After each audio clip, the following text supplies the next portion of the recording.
David and Jenna Blackwell were the couple everyone envied. Wealthy, beautiful, and seemingly unbreakable. Until the day Jenna vanished alongside her best friend, Vanessa Cole, and the man who built their perfect world was exposed as the one who destroyed it. David and Jenna Blackwell were the kind of couple that people envied. Their home was featured in design magazines. Their social media pages were filled with smiling photos from exotic vacations, and their friends described them as relationship goals. David owned a booming construction company that specialized in luxury homes. He was known around Marlowe Springs not only for his talent, but for his generosity. Every Christmas, he organized charity builds for low-income families. Jenna, meanwhile, was the town's sweetheart, an elegant woman with a background in modeling who had shifted her focus to interior design after marrying David. Together, they made the perfect team. He built the spaces, and she brought them to life. Their home reflected that synergy, a custom-built masterpiece with high ceilings, glass walls, and perfectly curated furniture. They had met nearly 10 years earlier at a business conference in New York. Jenna was working as a brand ambassador for a home decor company, and David was giving a keynote speech on sustainable construction. Their chemistry was instant, undeniable. Within a year, they were married, in a lavish ceremony overlooking the ocean in Big Sur. Everyone in their circle believed they were destined to be together. The love, the ambition, the lifestyle, it all seemed to click. But beneath the polished veneer, there were small fissures, cracks in the foundation of their relationship that no one noticed, or perhaps chose to ignore. David was obsessed with his work. He would often start his day before sunrise and not return home until late at night. He prided himself on being a provider, on giving Jenna a life of beauty and comfort, but somewhere along the way, he stopped being present. Jenna, once thrilled by the luxury and status their life afforded, started to feel trapped in a golden cage. Her days became long, filled with consultations and meetings that lacked meaning. She wanted more than just beautiful things. She wanted emotional connection. Enter Vanessa Cole, Jenna's best friend since middle school. Vanessa was outgoing, adventurous, and had always been the wild one. She was the kind of woman who said what she thought and lived without apology. Over the years, she had become like family to David and Jenna. She spent holidays with them, helped plan their parties, and often stayed over when her own relationships fell apart. At first, David welcomed the closeness between Jenna and Vanessa. He believed her presence filled a gap he couldn't always bridge. But slowly, it began to change the rhythm of their home. Vanessa's visits became more frequent, her stays longer. What began as innocent companionship started to shift into something else, subtle but unmistakable. There were long glances between the two women, inside jokes David wasn't part of, whispered conversations that stopped when he walked into the room. He dismissed his discomfort as paranoia. After all, they were best friends. What else could it be? Still, a seed had been planted. David began to notice things that didn't make sense. A wine glass in the sink when only one had been poured. The guest bedroom sheets, freshly washed, though no guest had officially stayed. The scent of perfume lingering too long in the hallway. He told himself not to jump to conclusions, not to let his mind spiral. But deep down, he knew something had changed. Friends continued to praise the couple's seemingly flawless life. "You're so lucky," people often told Jenna. "David worships you." And she would smile politely, offer a half-hearted nod, and say, "Yes, he's good to me." But inside she had already begun to drift. The woman who had once stood by his side in glossy wedding photos was no longer tethered to the man who built her dream home. And David, the man who could measure a beam to the millimeter and level a wall with his eyes closed, somehow failed to notice just how uneven his own world had become. Not until it was too late. Not until the truth emerged in grainy black and white footage that would change everything. The discovery didn't happen in a burst of drama or by some grand accident. It happened on an ordinary Tuesday afternoon, the kind of day where nothing should have gone wrong. David had returned early from a job site, intending to install a new update on the home's surveillance system. It was routine. He liked to keep things secure. His company prided itself on high-tech integration in custom homes, and he often tested new software in his own house before offering it to clients. As he clicked through the system, checking cameras one by one, he opened the feed from the guest house, the small but elegant building across the yard that Jenna often used for design consultations and creative work. At first, there was nothing unusual, just empty rooms, furniture, sunlight coming through the blinds. But then he clicked into the archived footage from the weekend, intending to test the motion detection timestamping. That's when it happened. The image froze for a moment, buffering, and then loaded a scene that made his breath catch in his throat. There, on screen, was his wife. She was sitting on the edge of the guesthouse sofa, her legs curled beneath her, sipping wine. Across from her was Vanessa. They were laughing, relaxed, at ease. He watched for a moment, confused but curious. Then the moment changed.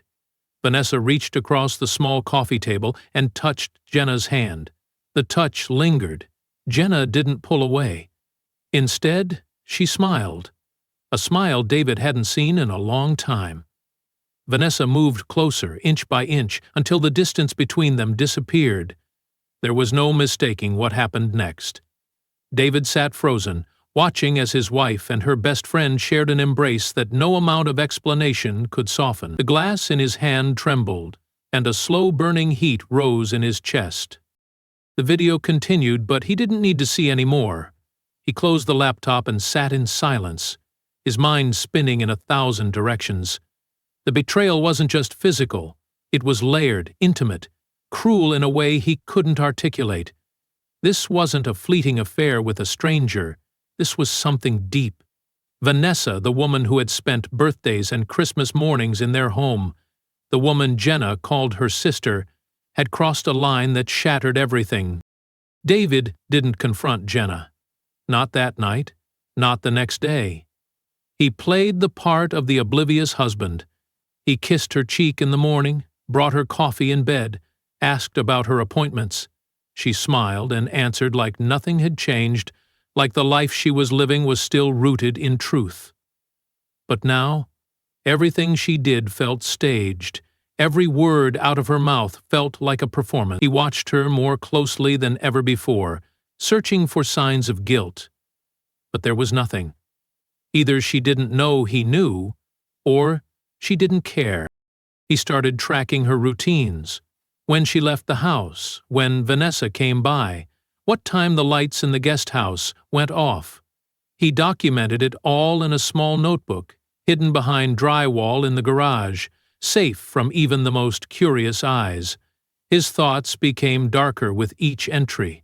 Every note, every observation layered a new level of resentment and humiliation. It wasn't just about infidelity anymore. It was about deceit, erosion of trust, the unraveling of everything he had built. Not just their home, but their entire life together.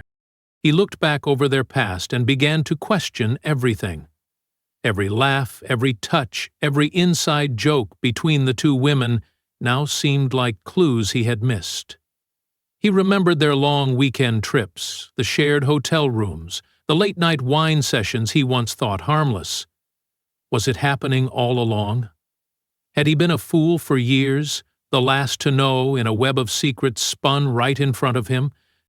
The answer no longer mattered. The damage was done.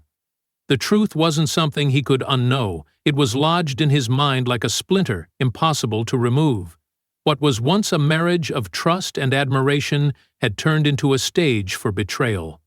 David no longer saw his wife as his partner. He saw her as a stranger wearing a mask made of lies.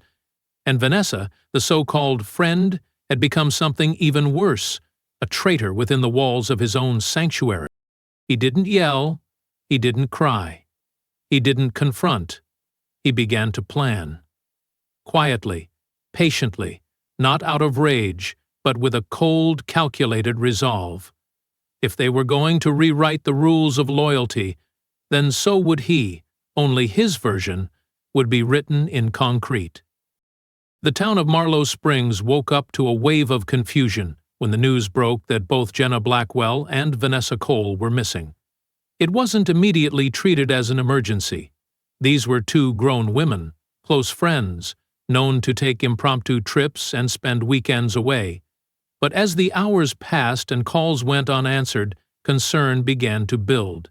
Jenna had a standing design consultation that Monday morning, which she didn't show up for, a rare and uncharacteristic absence. Vanessa's landlord noted that she hadn't returned home in 2 days, and her car was still parked in the driveway. Neither woman had posted on social media. Their phones were both off, and texts remained unread. For women so deeply connected to their routines, their careers, and their online presence, the silence was unsettling. David, however, played his part flawlessly. He calmly told friends and family that the two women had been at his house for a barbecue the evening prior to their disappearance.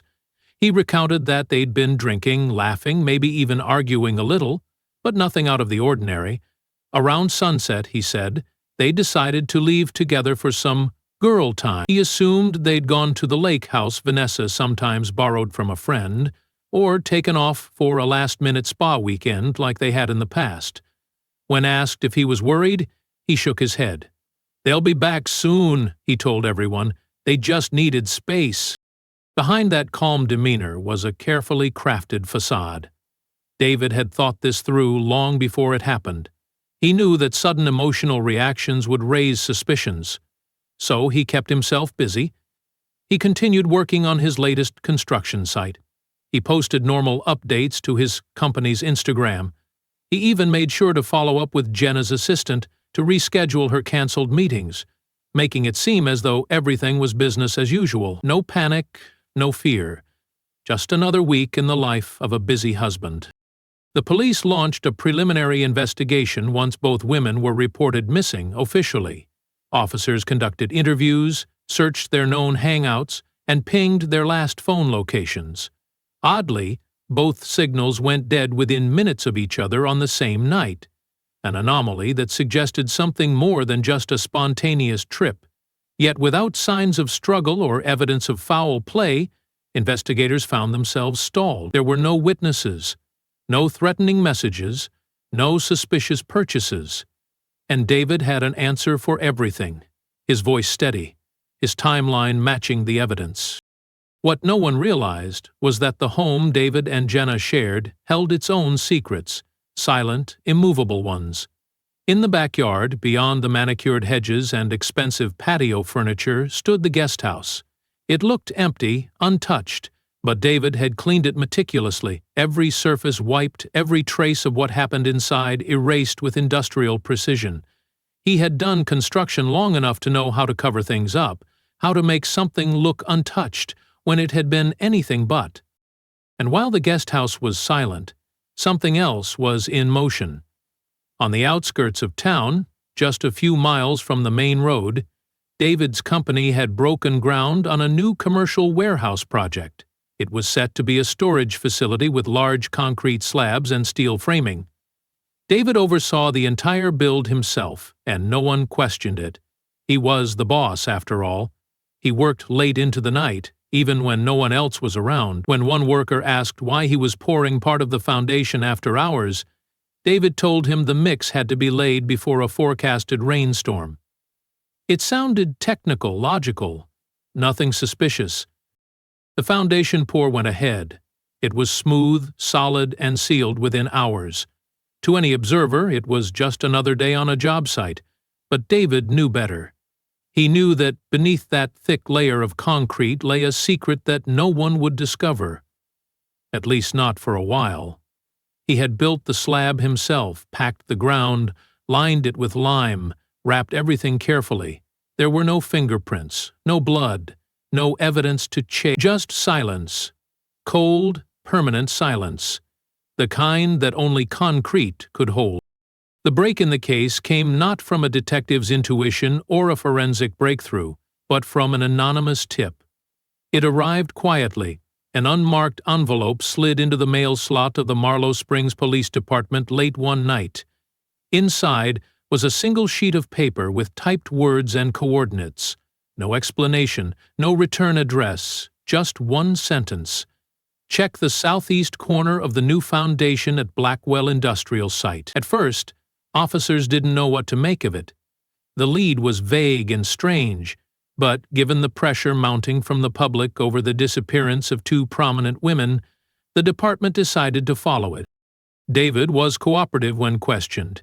He allowed officers to walk the perimeter of the warehouse construction site without resistance. He even offered them hard hats and pointed out where the most recent concrete had been poured. His calmness was striking, even a little unsettling. But the officers noticed one detail that didn't quite add up. According to the permit logs, that section of the foundation hadn't been scheduled for pouring until the following week, and yet there it was.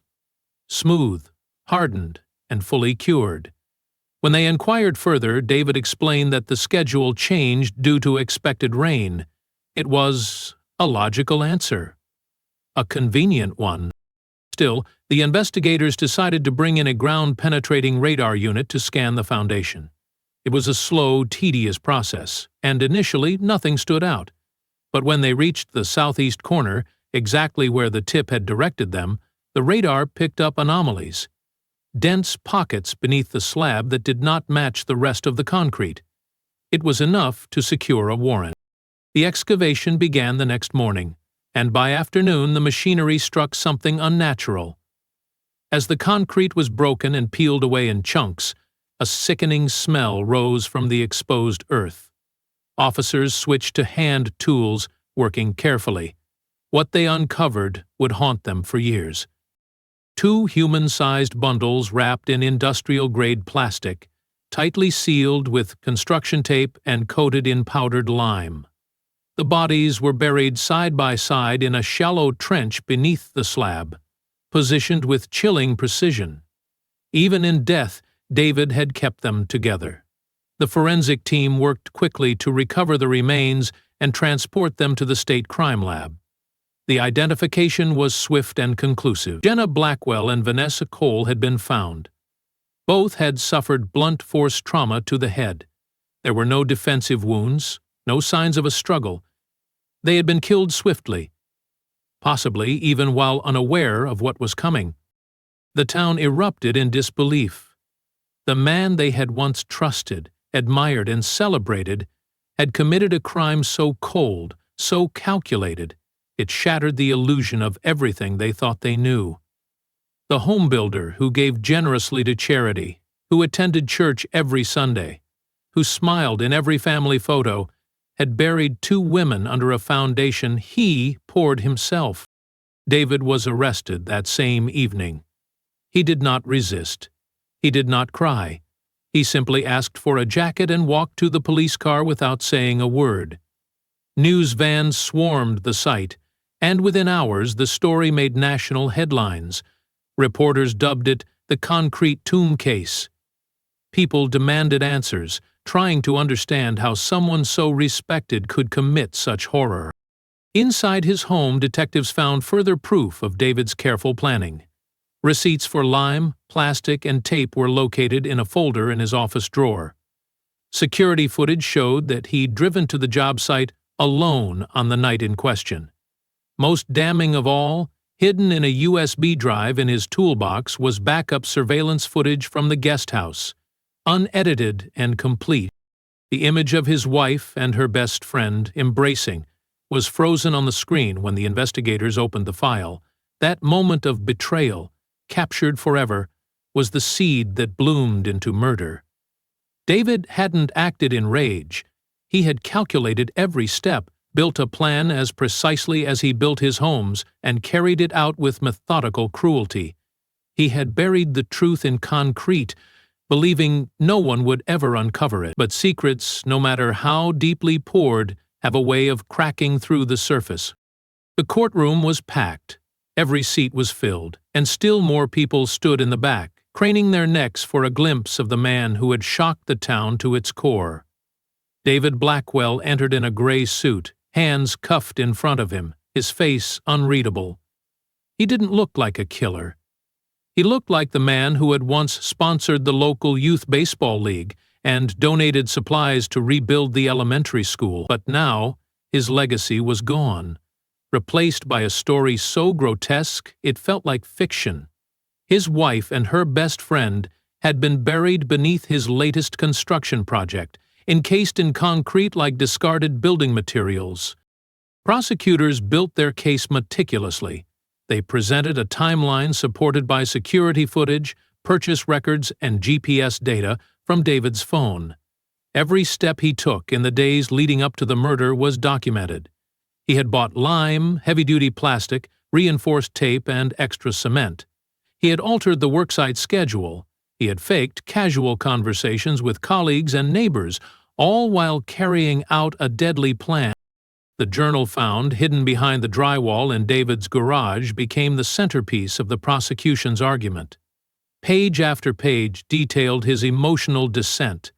It wasn't just betrayal that had broken him. It was humiliation. According to his own words, David felt erased in his own home, replaced not by a man, but by the very person his wife had trusted most. He didn't see two people making a mistake. He saw two conspirators mocking him behind his back.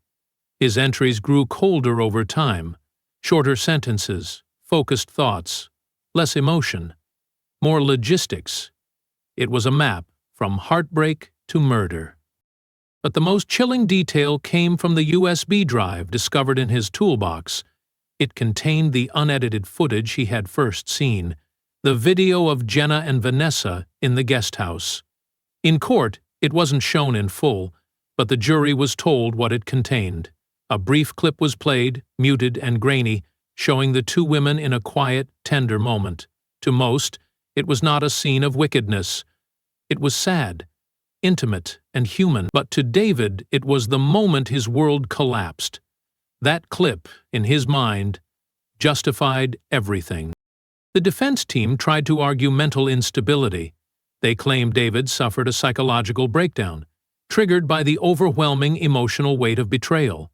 They presented expert testimony about suppressed rage, abandonment trauma, and emotional overload. But the evidence of premeditation was too strong. The journal, the careful purchase of materials, the manipulation of construction timelines, none of it pointed to a spontaneous loss of control. It pointed to a man who planned and executed a double murder with the same precision he used to design luxury homes. The jury deliberated for less than 4 hours. David was found guilty on 2 counts of first-degree murder. The judge handed down a life sentence without the possibility of parole. As the verdict was read, David didn't flinch. He simply nodded, as if acknowledging a structural flaw that had finally given way. In the weeks that followed, the community tried to process what had happened. Jenna and Vanessa were mourned in a joint memorial service attended by hundreds. Photos of them, smiling together, side by side, were placed near the altar. Their friendship had begun in childhood, and it had ended in a shallow grave beneath the construction site. The tragedy wasn't just in the loss, it was in the cruelty of how it happened. David's company was dissolved. His home was auctioned. His name became something people whispered rather than spoke aloud. And still, questions lingered. Could someone else have stopped it? Had Jenna suspected anything in those final days? Had Vanessa? No one would ever truly know. Marlowe Springs was changed forever. The story of the perfect couple turned perfect crime became a dark legend. People still drove past the warehouse foundation, now abandoned, a concrete scar on the edge of town. Some said the silence there felt heavier than normal, like the earth itself remembered what lay beneath.